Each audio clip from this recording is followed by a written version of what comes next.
Hey guys, it's Jasmine from the Mirror Gaming team here, and today I'm going to be going over the best controller settings for Fortnite. Now, before we get into it, let me just get one thing clear. The best controller settings are going to be based on how you play the game. So there's no one size fits all. The controller mapping that is right for you is going to be based on how you play the game, whether you play build mode or not, and what's important to you. Within Fortnite, there are 4 preset controller mapping options that you can pick from. These include Old School, Quick Builder, Combat Pro, and Build Pro. I'm going to be going through each one and explaining the pros and cons so you can pick which controller mapping setting is best for you. The first controller mapping, which is on screen now, is Old School. This is great for Fortnite veterans who are used to the older controls of Fortnite and just want to get back into the game without having to learn a whole new mapping. This mapping is also great for those who want to stay mobile, as you can easily crouch and slide using your bumpers instead of having to push down on your joysticks. However, the downside here is that inventory management can be difficult as you need to press the view button, and building can also be slower if you are playing in build mode, as you can only cycle through building pieces in one direction. The second preset option you can choose from is called Quick Builder, and just as the name implies, this means that you can build and edit pieces particularly fast. So if building is a big part of your game strat, then this may be the one for you. You can see the mapping on screen now, and what this allows you to do is quickly change between materials using your joysticks and edit pieces very quickly.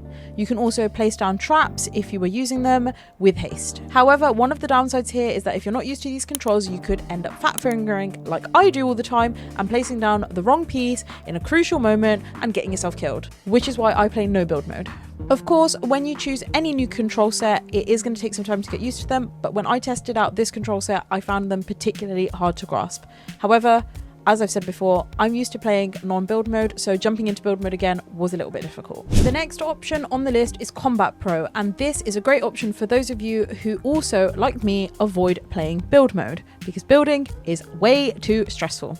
You can find the mappings on screen now. One of the main benefits of this mapping is that you can quickly swap between weapons, so if you run out of ammo, instead of fumbling around like an idiot, you can just swap to your next gun. You can also quickly manage your inventory, so you can swap things out at an instant, and you're also much more mobile as you're able to crouch and slide much easier.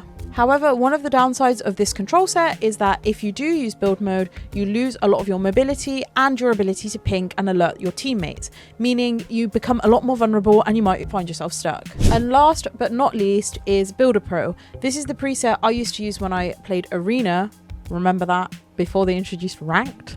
But now that I can play no builds ranked, Arena is long in the rearview mirror and needing to build is out of the picture. However, if you're someone who does take building very seriously and you like playing build mode, then this is a great option for you, as it allows you to place build pieces by just touching a button instead of having to cycle through all of your different options. However, a downside of this is that it can take a lot of getting used to. If you're used to cycling through all of your options and now suddenly they're building in an instant as soon as you tap a button, it gets very overwhelming. Of course, sometimes you do want to confuse your opponents by placing a bunch of random stairs and walls in front of you, but also this can be a disadvantage if you suddenly block yourself in and have no way out, and now suddenly you're just surrounded by a bunch of walls and you can hear your opponent breaking through.